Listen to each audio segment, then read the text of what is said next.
The live TV, सच सबसे आगे। नमस्कार, द लाइव टीवी आप देख रहे हैं। आपके साथ मैं हूं आदित्य कुमार। अभी तो हमास से ही संघर्ष चल रहा था। हमास से ही जमीनी स्तर पर लड़ाई चल रही थी। हमास ने आक्रमण किया था, इजराइल उससे ही परेशान हो रहा था। बार बार चीज़ें इधर उधर की दिखाई जा रही थी। अब लेबनान पर संघर्ष बढ़ गया है। इजराइल को अपने 1 लाख सैनिकों को लेबनान की तरफ से संघर्ष में लगाया गया है ताकि वो उधर से संघर्ष कर सके, क्योंकि अब हिजबुल्लाह की तरफ से भी ज़मीनी संघर्ष का ऐलान कर दिया गया है। और जो खबरें आ रही हैं कि 1 लाख सैनिक लगाने पड़े, आप समझिए कि बॉर्डर पर इजराइल के 1 लाख सैनिक मौजूद है। वो जान रहे हैं, हिजबुल्लाह की ताकत को समझ रहे हैं। और 1 लाख सैनिक जब उधर मूव ऑन हो जाएंगे तो इधर कितनी ताकत कमज़ोर होगी इजराइल की, आप समझ सकते हैं। और हमास लगातार कार्रवाई पर कार्रवाई कर रहा है, एक के बाद एक। उसके अल-क़स्म ब्रिगेड या अल-क़ुद्स ब्रिगेड की बात करें तो वो जिस तरीके से कार्रवाई कर रहे हैं उससे इजराइल को मुंह की खानी पड़ रही है। तो लगातार एक्शन जारी है। एक तरफ से अगर एक्शन की बात की जाए तो वो एक्शन लगातार किया जा रहा है और उससे जो है एक बड़ा झटका वो हर बार इजराइल को लगता हुआ दिखाई दे रहा है। अब जिस तरीके से लेबनान की तरफ इजराइल की सक्रियता बढ़ी है, इसका ये मतलब सीधा सीधा है कि हिजबुल्लाह अब अपनी ताकत दिखा रहा है और उसके डर का ही प्रभाव है कि 1 लाख सैनिकों को उधर मूव किया गया है कि वहाँ पर जाइए, लेबनान पर देखिए, नहीं तो स्थितियाँ और भी बेकाबू हो जाएंगी।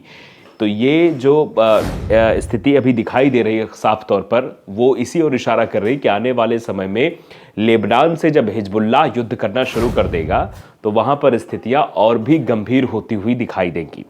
तो इसीलिए शायद 1 लाख सैनिकों को लगाया गया है। 1 लाख जो लड़ाके हैं इजराइल की जो सेना है, वो 1 लाख की सेना वो लेबनान बॉर्डर पर हिजबुल्लाह से टक्कर लेने के लिए वहाँ पहुँचाई गई है। और ये आंकड़ा अभी और बढ़ सकता है, क्योंकि पहले हमास से युद्ध चल रहा था। हमास के ऊपर पहले एयर स्ट्राइक की जा रही थी, वहाँ स्कूलों को निशाना बनाया जा रहा था। वहाँ पर जो अस्पताल है, अल-शिफा अस्पताल, जो सबसे बड़ा अस्पताल है गाज़ा का, उसको निशाना बनाया जा रहा था। फिर जब ज़मीनी अटैकिंग शुरू की गई, तो जब ज़मीनी हमला हुआ तो उधर से भी उसका प्रारूप देखने को मिला। अब इधर से आप समझ रहे हैं कि जॉर्डन जो वेस्ट बैंक में वहाँ पर अपने हथियारों को भेज रहा है, जॉर्डन भी एक्टिव हो गया है, यमन भी एक्टिव हो गया है। ईरान बार बार कह रहा है कि ऐसी गतिविधियां बढ़ेंगी तो हम भी सामने आ जाएंगे। चीन इसमें अलग अपना एक रोल अदा कर रहा है। अभी हाल फिलहाल में आपने देखा कि चीन ने सारे जो मुस्लिम देश थे उनकी बैठक बुलाई, जिसमें हर जगह के विदेश मंत्री इकट्ठा हुए।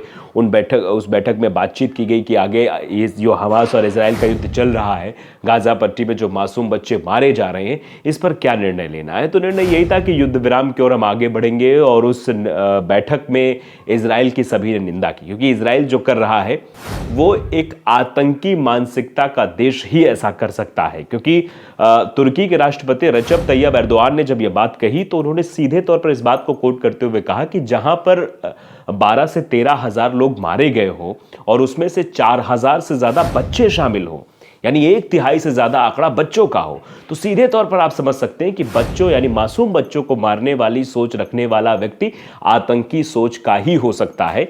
ये सीधे सीधे इंगित करते हुए बात कही गई। अब इसको अलग वे में लेने की कोशिश हो रही है, अलग तरीके से देखने की कोशिश हो रही है। इजराइल दरअसल अपने मंसूबों पर कामयाबी प्राप्त करना चाहता है। वो चाहता है कि हमास के मसले को हम हमेशा समाप्त कर दें, हमेशा के लिए समाप्त कर दें। लेकिन हमास से डायरेक्टली टक्कर लेना ये कहीं ना कहीं मुश्किल साबित हो रहा है, क्योंकि उसकी ब्रिगेड से अल-क़स्म ब्रिगेड हो गई, अल-क़ुद्स ब्रिगेड हो गई, इससे टक्कर जो है इजराइल नहीं ले पा रहा है। हाँ, जो उसके हवाई हमले हो रहे हैं वो ज़रूर खासा नुकसान पहुंचाते हुए दिखाई दे रहे हैं गाज़ा पट्टी पर। गाज़ा पट्टी से अगर अस्पतालों की खबर देखें, वहाँ पर अभी फ़िलहाल भारत की तरफ से भी मदद पहुंचाई गई। भारत की तरफ से भी मिस्र के रास्ते वहाँ पर लगभग 35 टन, जिसमें दवाइयाँ शामिल हैं, कुछ बिस्तर शामिल हैं और भी चीज़ें हैं जो वहाँ के लोगों को दी जा सकती हैं, गाज़ा पट्टी के लोगों को मदद पहुँचाई जा सकती है, वो भारत की ओर से भी किया जा रहा है। तो पूरा विश्व ये देख रहा है कि इजराइल की मंशा क्या है। इजराइल बार बार तो ये कहता है कि अब हमास को समाप्त करना चाहते हैं, लेकिन वो हमास से सीधे टक्कर लेकर हमास को समाप्त नहीं करना चाहता। वो पुरानी फिल्मों में आपने देखा होगा किसी कमजोरी का इस्तेमाल करना, कि उसके कनपट्टी में बंदूक रख के फिर उससे वो काम करवाना, मतलब उसकी कमजोरी का फायदा उठाना, यही काम करने की कोशिश इजराइल कर रहा है। इजराइल मासूम बच्चों को निशाना बना रहा है। इजराइल वहाँ के अस्पतालों पर हमला कर रहा है, वहाँ के स्कूलों पर हमला कर रहा है, वहाँ के जो शरणार्थी शिविर बने हुए उन पर हमला कर रहा है। दरअसल वो चाहता है कि कैसे भी करके हमास को हम कमज़ोर कर सके, जो हमास को लगातार वहाँ के फिलिस्तीनी जो गाज़ा पट्टी के वो सहयोग करते हैं उस सहयोग को समाप्त कर सके।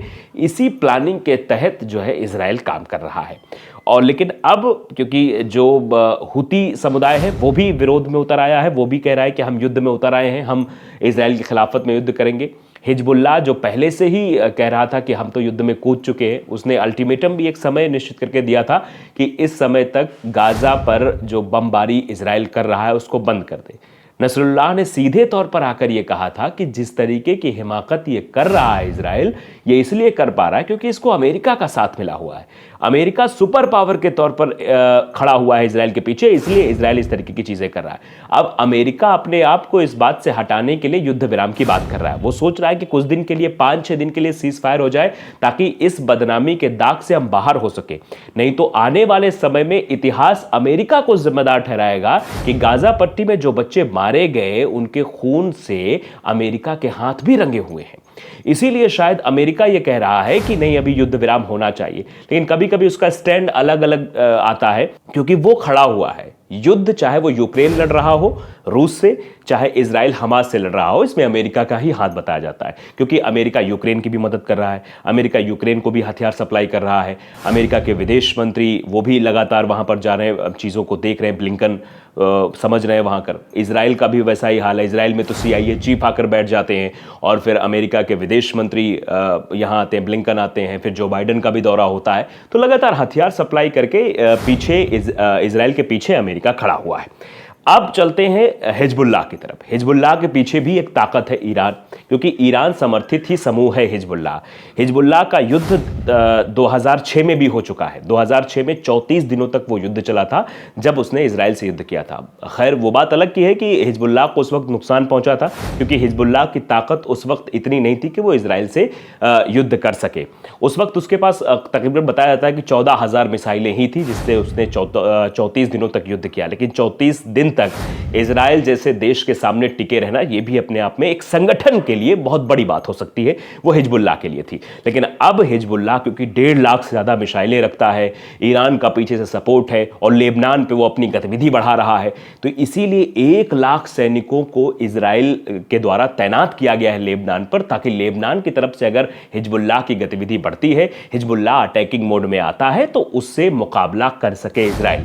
अब इजराइल अगर 1 लाख सैनिकों को इस तरफ लगा रही, यानी लेबनान की तरफ लगा रही, तो गाजा पट्टी में जो इनका जमीनी अभियान चल रहा है, जो जमीनी युद्ध चल रहा है अल कसम ब्रिगेड से, अल कुद्स ब्रिगेड से, आप देख सकते हैं किस तरीके हमास से, तो ये यहां पर कहीं ना कहीं ब्रेक लगने की संभावना जरूर बताई जा रही है। अब चीन इसमें अहम रोल इसलिए भी अदा कर रहा है। चीन चाह रहा है कि जो इधर ये मध्य एशिया का जो भाग है, इसमें अपनी प्रेजेंस को दर्शाना चाह रहा है। चीन भी इसमें अपना प्रॉफिट देख रहा है कि मध्य एशिया के क्षेत्र में उसका अपना आधिपत्य हो जाए, क्योंकि वो अगर आगे आकर यहां पर युद्ध विराम कर देता है तो जाहिर सी बात है जितने अरब देश हैं, वो मुस्लिम कंट्रीज हैं, वो जरूर चीन के कहने पर ही चलने लगेंगी, चीन के साथ चलने लगेंगी, क्योंकि चीन इसमें एक अहम भूमिका निभाने की बात कर रहा है।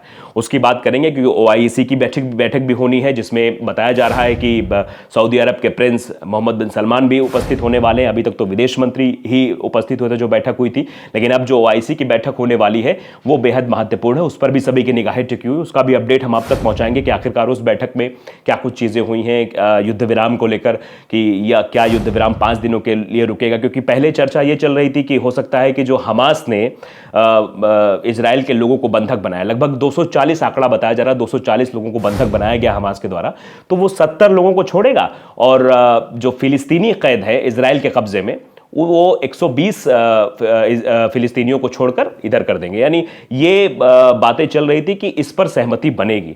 तो आने वाले समय में क्या होता है ये वक्त की बात है, लेकिन फिलहाल अभी की जो चर्चा है वो हिजबुल्लाह की चर्चा हो रही है। हिजबुल्लाह के जो प्रमुख नसरुल्लाह है वो एक्टिव दिखाई दे रहे हैं और वो अब लेबनान पर गतिविधि बढ़ा रहे हैं, जिससे इजराइल की चिंता बढ़ी है। इसीलिए 1 लाख सैनिकों को लेबनान पर लगाया गया है। द लाइव टीवी को अगर आपने सब्सक्राइब नहीं किया जरूर करिए, बेल आइकन दबाइए ताकि सच खबर आप तक पहुंचती रहे। नमस्कार। द लाइव टीवी, सच सबसे आगे।